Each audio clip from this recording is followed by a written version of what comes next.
how do you justify the investment in thought leadership to your organization? Questions such as attribution, ROI, and KPIs swirl around thought leadership. So let's elevate our conversation all the way up to the board level.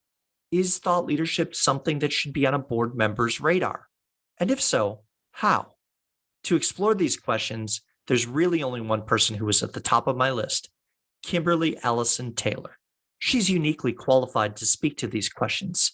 She's a thought leadership practitioner, a highly experienced accountant, and an active board member. Kimberly practiced thought leadership at Oracle as the executive director of finance thought leadership. She was the chair of the board of directors for AICPA, which is the Professional Association of Accountants in the US. And she currently sits as an independent board member on the boards of Mutual of Omaha and US Bank. She's also the CEO of KET Solutions. So let's talk about making the business case for thought leadership. I'm Bill Sherman, and you're listening to Leveraging Thought Leadership. Ready? Let's begin. Welcome to the show, Kimberly. Thank you, Bill. I'm so excited to be here. Happy New Year. Same to you. So you and I have had a wonderful conversation that's been ongoing, and I want to include some of our listeners in some of the topics that you and I have been exploring together. And the first area that I want to dive in on is thought leadership and the board. And so you've served on a number of boards, and I want to ask you a couple of questions. One of them being, does thought leadership help prepare someone for a board position? It absolutely does prepare you for a board position, because when you're on the board, whether it is corporate or volunteer board, you're there to provide oversight over the risk, the performance, and high level over the operations of the organization. You're trusting that the organization has hired the most amazing leader possible. But the board's role is to really provide that additional fatal flaw oversight. When you're a thought leader, that means, to me at least, that you have a broad perspective and maybe a differentiated view on a particular topic, let's say technology or let's say finance, that you then in turn can offer as it relates to those roles that board members play. And I think it is a very critical alignment between having that unique perspective or thought leadership and your role on the board. So let's dive into that relationship between the board and the senior leadership team, right? So if you are looking at thought leadership as a function, because I know you've served in a functional capacity as thought leadership, and we'll dive into that too. But if you're a board member and you want to make sure the executive team is thinking about thought leadership, what sort of questions should you be asking? And how do you identify, is there a gap that needs to be filled? Are they looking in the right places? What goes through your mind? So many thoughts, Bill, because there's so much going on. So I don't presume that the executive leadership team has the bandwidth or the time to maybe read all of the things that I'm reading.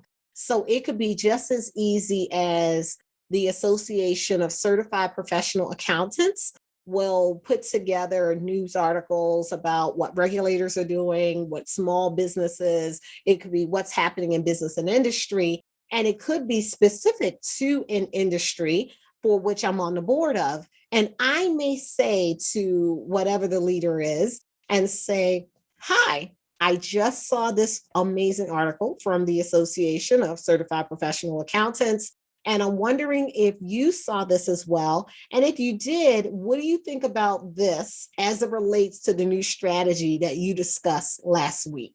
And so I think when you're on a board, you've mastered the art of asking questions. Can you walk me through this? Can you share with me your thoughts? What are you thinking as it relates to that? Have you taken into account these new industry trends that have been occurring? And so you're asking questions in a way that is definitely noting that bright neon line between the day-to-day operational roles and responsibilities that they have versus your oversight role as a board director. Well, and I love that in terms of the relationship to ideas that may be coming from the outside into the organization. And many times a leader may have their focus on day to day operations, right? And so doing that environmental scan and saying, are you aware and how does that relate are great questions to ask. Let's flip that as well. And let's talk about the organization's own unique thought leadership, the capacity to add to the conversation to clients, to customers, to the market they serve, whomever. How are you thinking about an organization developing its own thought leadership when you're on the board? What are you looking for? I think that role is critical. And I think it's critical, Bill, because I've been in the role where it's important to have a point of view. I think it's a part of member value. I think it's a part of the customer or client value proposition for why they are engaging the goods and services of that particular organization. I think it shows that there are leaders who are credible, have experience and capability. I think it shows how you're differentiated versus your peers in that particular industry. I think it's important and it's critical.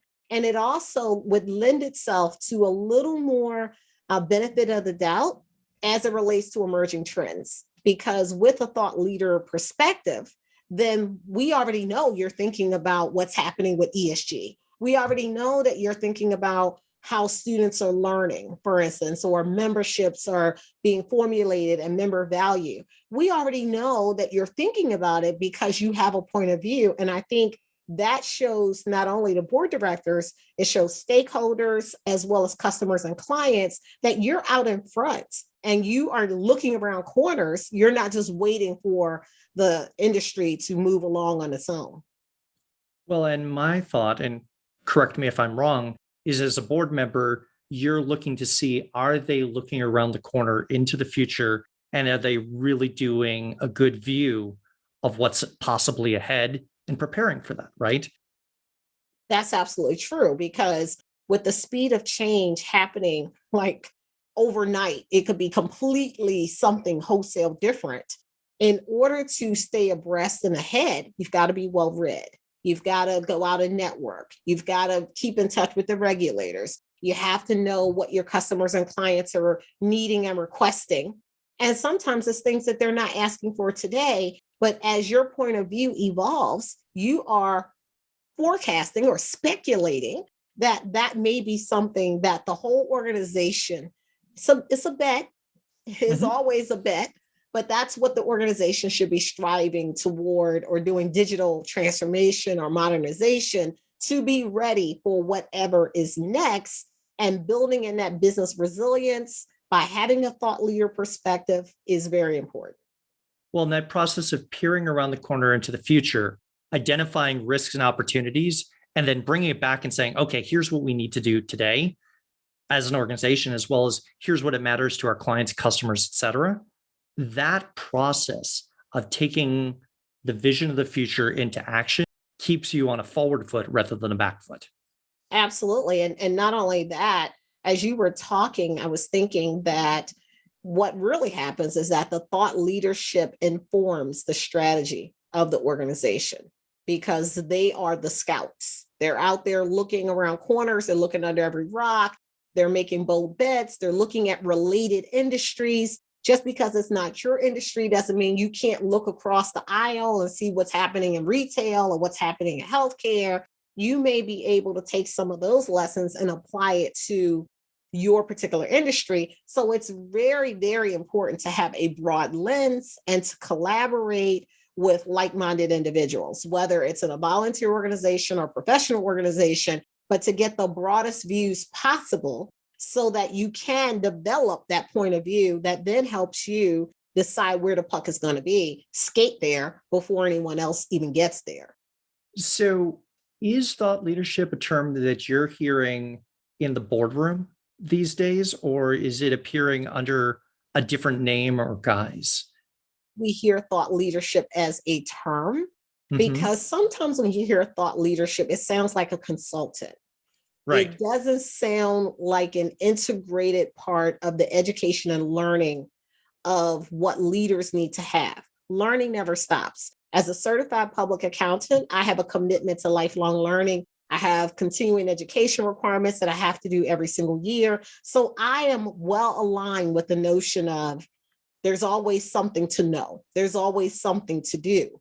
But when you hear thought leadership in and of itself, it doesn't sound as connected as it could be. And so I think we have a responsibility, those of us who carry a thought leader title, to reframe that conversation and to say that thought leadership is a point of view.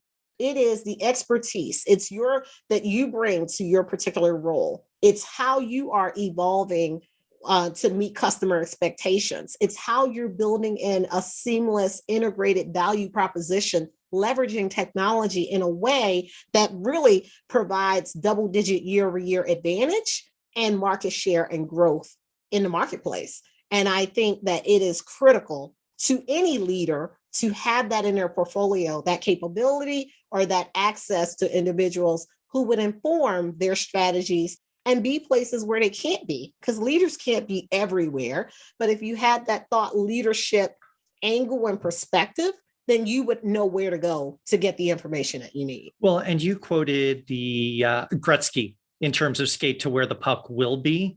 And I was thinking this week, as we record, first week of January, BlackBerry is finally turning off its systems. And I think about how that was such an innovative skate to where the puck was going to be when those first devices came out. And anyone who was anyone carried one on their belt, right? And now they're anachronistic that if you show them to a teenager, let alone a child, they're like, what is this device? No, they dragged me kicking and screaming off of my BlackBerry. I got nasty. I loved the full keypad. I got emails. The IT department finally sent an email to my manager because they had been sending me the emails, CCing my manager. They finally sent the email to my manager and they said, Kimberly is like one of 10 people. We can't shut this server down because she is still using her BlackBerry. And I was like, no, I don't want to go. I don't want to go. But yes, I hear you. And I was very sad that it did not, work out as I had hoped and thought that they would. Right. The things that we love don't always carry into the future. No. And so I really like your point that although thought leadership is not necessarily the term that any of us chose, it's been around much longer than you or I, in terms of it being recognized as a business function, connected to strategy, connected to growth, connected to organizational performance. We have to show those connections. We can't assume that the board or senior leadership will see this as a must-have rather than a nice-to-have. That is true. Today, people are calling it roundtable discussions. They're calling it, I would say, consortiums. They're calling it any networking groups. They're calling it advisory groups. All of those different terms are pseudonyms for thought leadership. Because if you are heads down, working hard every day, you have to keep your head up and look around you to do a survey of the environment.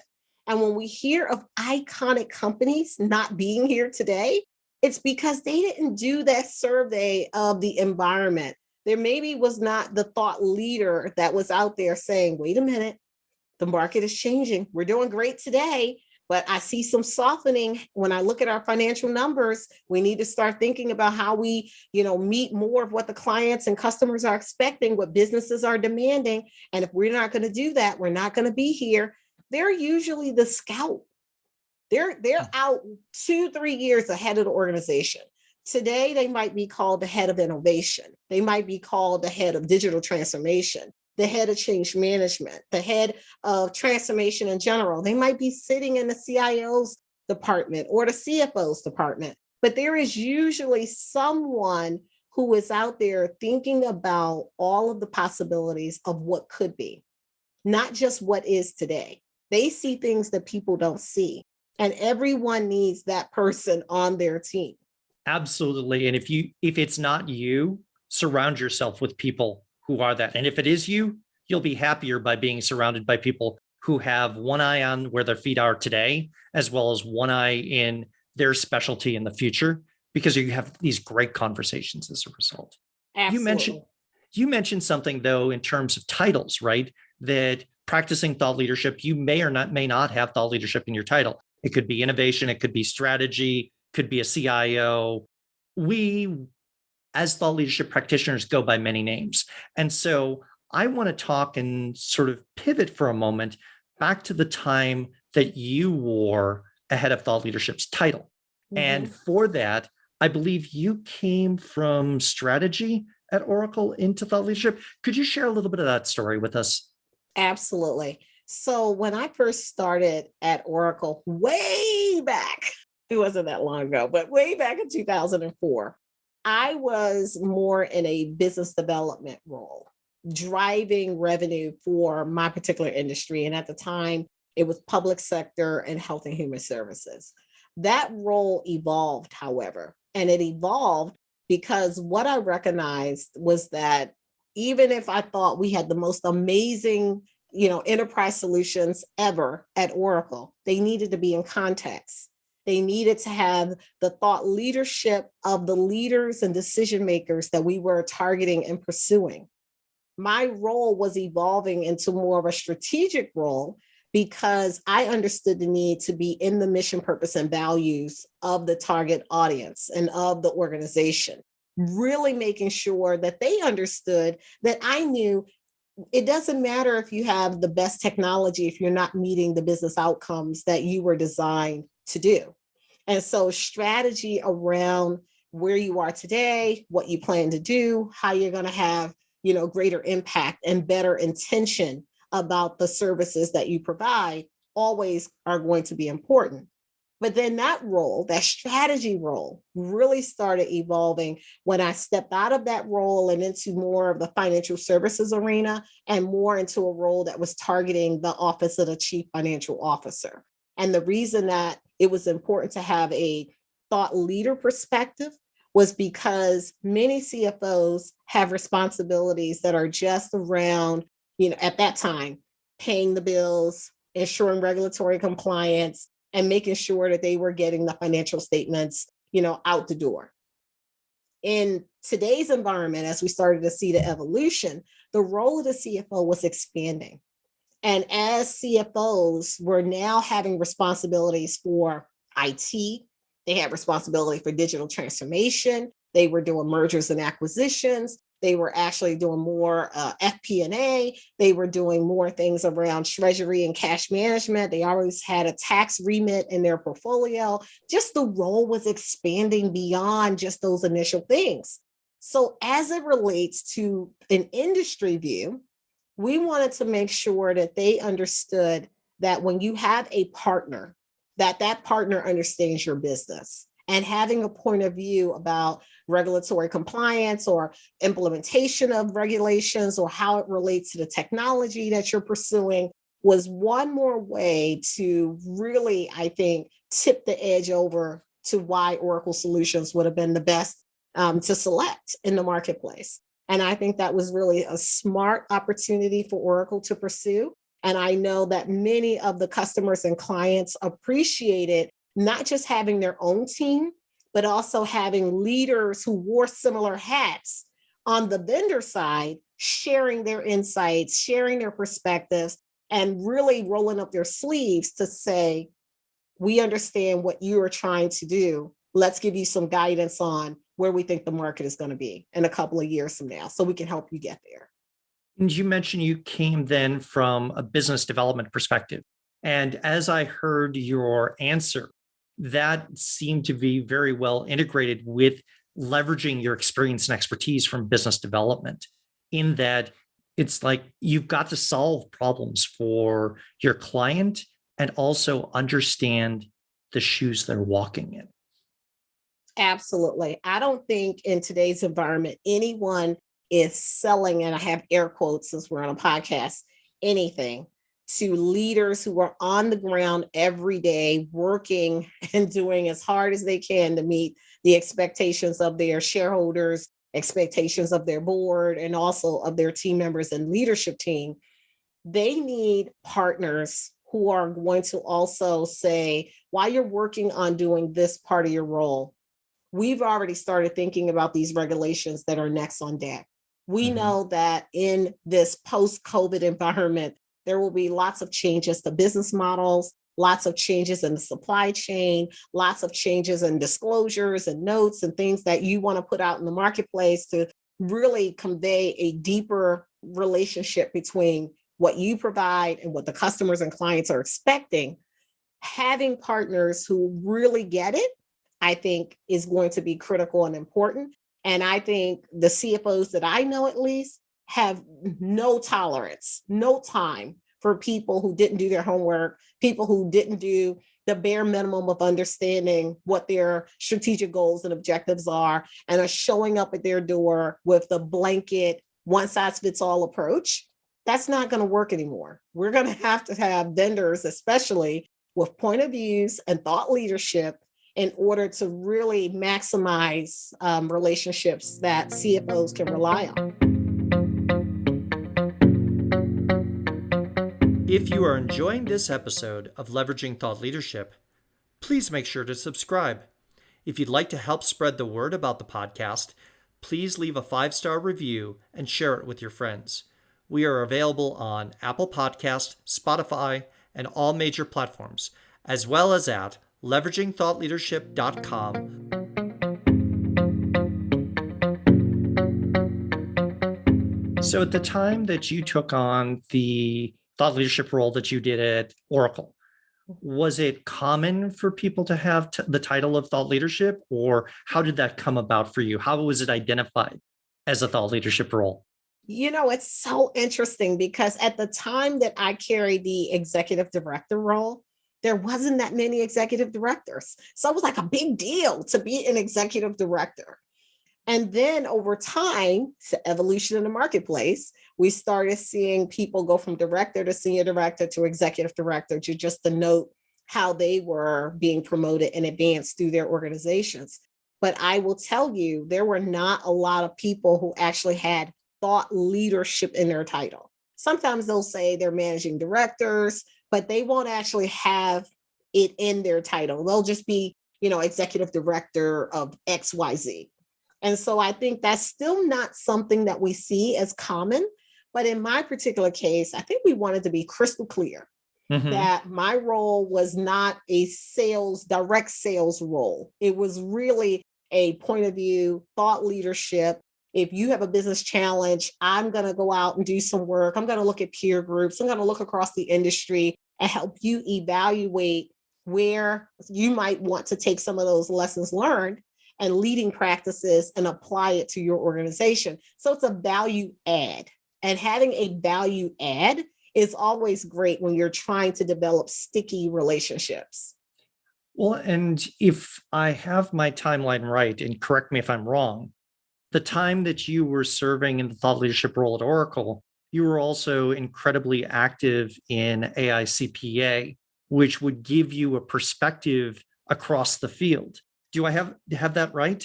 That is exactly right. And that, Bill, is exactly why it was easy to move into that role. And it was easier to move into the role because think of me as a sponge. So as the chairman of AICPA, I'm a sponge. I'm going places around the world. We're talking about management accounting. We're talking about public accounting. We're talking about issues and challenges by industry. Keynote speaker, a lot of places. People are presenting, sending me articles, webcasts, podcasts, conferences. Think about how many data sources on any given day that someone who is in a thought leader role is consuming. I was consuming, and I still am to a large degree, a lot of those sources that gave me, I think, a great point of view to offer then to, at the time, the clients and customers of Oracle, because many of them perhaps couldn't travel. So if you're someone in Asia or you're someone in the UK and you're interested to know what are organizations similar to yours doing to advance transformation, I was in a position where I got to hear all those stories. And then I would travel to Oracle's major conference, Oracle Open World, got many opportunities to hear the CEO of Oracle at the time was Mark Hurd and Safra Katz.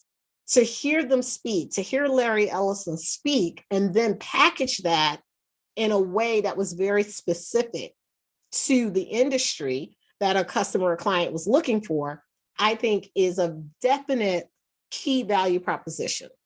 And with that, it's not just hearing these people speak, because anyone can go online and, watch a TEDx these days, right? Mm-hmm. You had built relationships with people around the world so that if someone had a question and you didn't have the answer, my sense is you knew who to reach out to. When you're in an organization, and I think it has served me in great stead, matrixed organizations, the hierarchy that many of us came up in our careers with, when it was one person and it was one center of influence, the reality is, and when you're in a large corporation, it doesn't exist that way. It is about a federated network of people who have pieces and parts of what you need. And you have to know where to go. And you're bridging and you're collaborating and you're talking to people all over the entire world. And to be able to do that, I think is an art in and of itself. But you're definitely right. Just listening to all of that information and getting those data sources would not be enough. It is about going to where someone else has the other part of the answer, or going and asking someone you've never met to come and be with you on a customer call. That I loved. And that is, what makes being in a large organization sometimes so powerful, because you have amazing people that you can touch no matter where they are in the leadership chain all over the world. Well, and then when you take Oracle plus your network through AICPA, that becomes incredibly powerful, right? And so I think one of the things that I want to ask is I want to flip to, you mentioned being chairman of the board for AICPA, and I want to ask, how did thought leadership impact that organization? And where does that fit in? What I love about AICPA, so many things to love, but one of the things I love is that the team members who were doing thought leadership, who were liaisons to the various committees, any one of them could go out tomorrow and get a role inside public accounting, business and industry, government, not-for-profit, education, or consulting. You're talking about the best of the best in one place where everyone is working together to advance the accounting profession, and they're doing it across 2,000 volunteers, 200 committees all around the world, keeping their eyes open to what's happening wherever our interests might be impacted, and then shaping that through the lens of practitioners, providing references, resources, tools, content to help our members help other people in the marketplace. And we're talking about Mr. and Mrs. Main Street investor. It's just as simple as that. So when you're talking about influence, because I think as a thought leader, you have to have some influence. They are the champions of influence. The leaders of thought leaders are in the AICPA. And so having them back me, be beside me, prep me for meetings, I had no fear, because what I didn't know, I had no problem saying, wait, I don't know this as well as so-and-so. And so I'm going to connect you to them. And they would be more than happy to pick up the charge and run with it to help a particular member or business. Well, and the way you describe that is a shift from an accrediting body almost into a research institute. Oh, it's a combination of all of those things. Exactly. So, but you had basically a think tank that you could tap and say, what's our opinion, or what's the best thinking on X, regardless of whatever the topic was. Exactly, Bill. You're talking about people who have the credibility, the experience, who've been there, done that, who are well regarded in the marketplace, who could stand up and they forget more than most of us would ever know in a day on a topic, and be out in front and shaping policies, leading practices, and criterion that's used for practitioners every single day. So I can't say enough amazing things about my time working with AICPA, and I still am a volunteer with AICPA. I'm the chair of the National Commission on Diversity and Inclusion, and I'm also a committee member on the Assurance Services Executive Committee. So I am definitely all in to be a part and associated with such amazing thought leaders and practitioners and standard setters. And that leads to the third topic that I wanted to talk about is your journey from, we'll call it the classroom to the boardroom, and your eagerness to pay it forward, right? One of the Yes. things as you and I met, I guess it's several years ago now, is I see you actively celebrating when someone posts on LinkedIn that they've, just passed their CPA exam and they've got the study guides in hand or they've got the printout of their passing scores. You're always there to comment and cheer to the next generation. And we've had conversations about how that cheer came about and why. And I really want to pause here on a moment because I think it's something remarkable. How did that sort of congratulatory yes that you put out there, how did that come about? I am known for my yes. Exactly. So, you know what, Bill? I'm so excited because it is an intention. You can't by accident become a CPA. It takes intention, it takes time, it takes focus, it takes prioritization.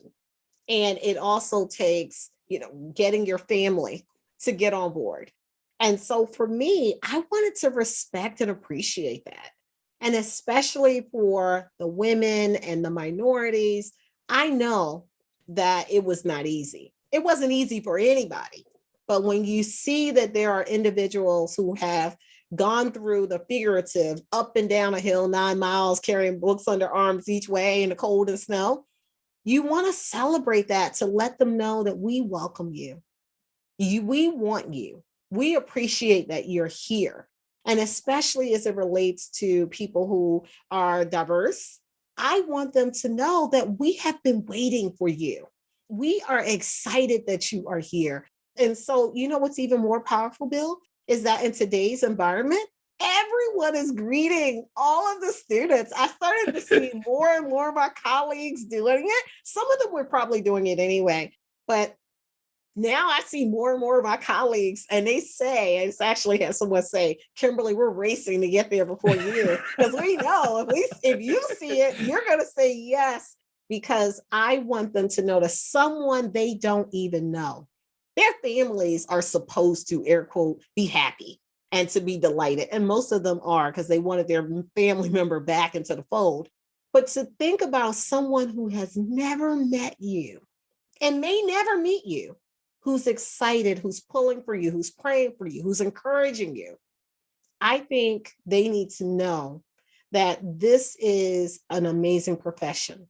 And I welcome each and every one of them. I'm celebrating with them. I'm crying with them. And it even is to the point that although everyone knows I'm technology and accounting, I'm getting those for people who passed the bar. So the first time I was like, why am I getting this for somebody who passed the bar? And then I said, you know what? Okay, yes, on the people who passed the bar. I'm thinking to myself, wow, it's about the world pushing needs more people. celebration, right? Exactly. And so yeah.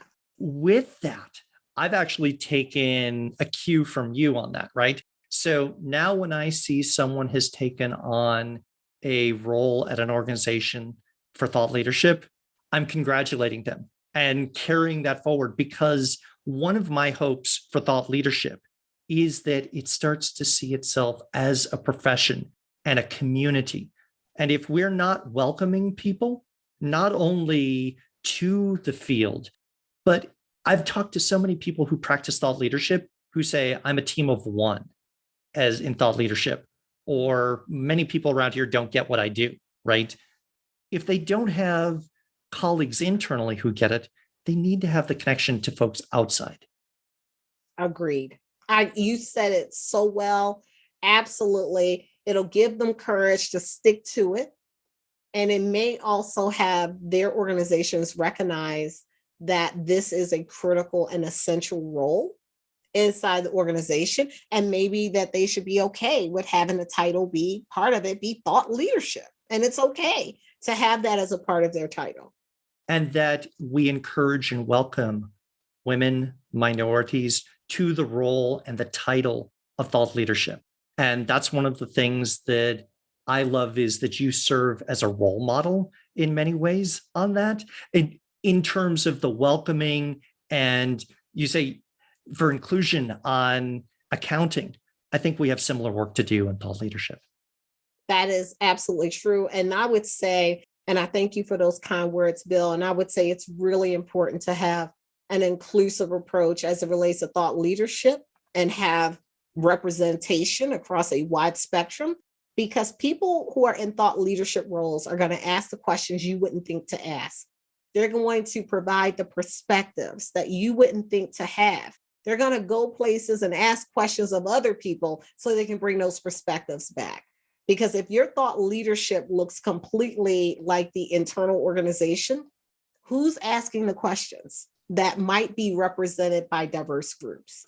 And so this is an area that needs inclusion and representation as well, across the full spectrum of inclusion characteristics. As we begin to wrap up, I want to ask you a couple of questions. The first off is one that I know that many people who are practicing thought leadership in organizations worry their CFO will ask them. How do I measure the results of our investment in thought leadership, right? How do we account for this investment that we know it's money well spent? How do you answer that question? And how have you answered it in the past? Well, it is an interesting question. So when you work inside a sales organization, the ultimate and really the only metric that counts is revenue and sales.